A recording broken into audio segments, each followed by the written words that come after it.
অসম ৰাজ্যিক চিৰিয়াখানালৈকে আমি যোৱাকালি দুটা নিছোঁ। এই মুহূৰ্তত আৰু এটা উদ্ধাৰ হৈছে। এতিয়া আৰু এটা মানে থকা বুলি আমাক মানে জনাইছে। ইয়াত টোটেল 4টা কাছ থকা বুলি জনাইছে। যোৱাকালি আমি দুটা নিছোঁ। আজি এতিয়া আমি এটা উদ্ধাৰ কৰিলোঁ আৰু এটা আমি অনুসন্ধান চলাব লাগিব। এতিয়া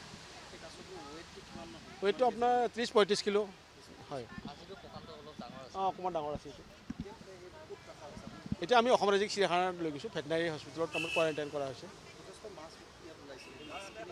মাছ আমি কালি দেখিছিলোঁ। মাছ কিন্তু বহুত মাছ মানে ৰৌ ভকুৱা মানে মাছ আপোনাৰ 1.5-2 কিলো ওজনৰ মাছ অজস্ৰ মাছ আছিলে। কিন্তু মাছখিনি কিন্তু কোনে নিলে আমি মাছত আমি চকু দিয়া নাই বা হাতো দিয়া নাই। আমি আমাৰ উদ্দেশ্য হ'ল কাছকেইটাহে। এইটো নাজানিম বাহিৰৰ পৰা আনি সংৰক্ষণ কৰিছিল নেকি সেইটো গম নাপাম। মাছখিনি কোনে নিছে গম পোৱা নাই। কিন্তু ওচৰত কিন্তু মীন বিভাগৰ মানুহ আছিলে।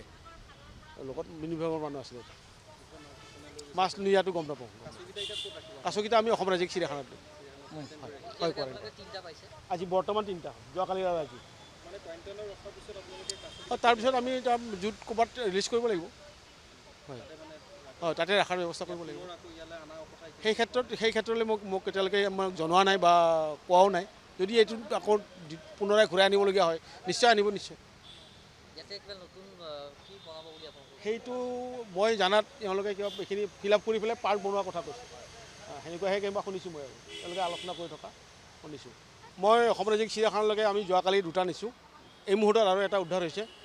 এতিয়া আৰু এটা মানে থকা বুলি আমাক মানে জনাইছে। ইয়াত টোটেল 4টা কাছ থকা বুলি জনাইছে।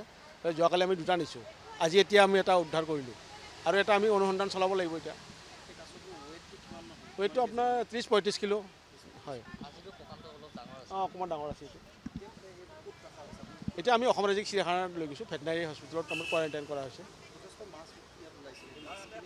মাছ আমি কালি দেখিছিলোঁ। মাছ কিন্তু বহুত মাছ মানে ৰৌ ভকুৱা মানে মাছ আপোনাৰ 1.5-2 কিলো ওজনৰ মাছ অজস্ৰ মাছ আছিলে। কিন্তু মাছখিনি কিন্তু কোনে নিলে আমি মাছত আমি চকু দিয়া নাই বা হাতো দিয়া নাই। আমি আমাৰ উদ্দেশ্য হ'ল কাছকেইটাহে।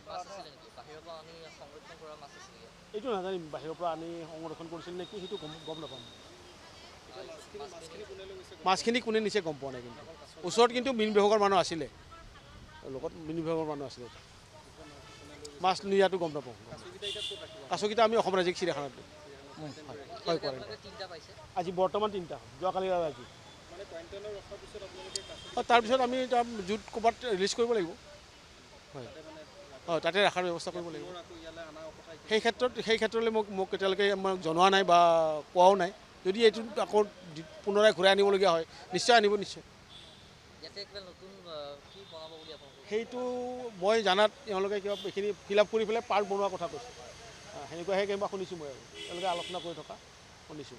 যিকোনো খবৰৰ বাবে যোগাযোগ কৰক 7099017330 লগতে 7099017110 নম্বৰত।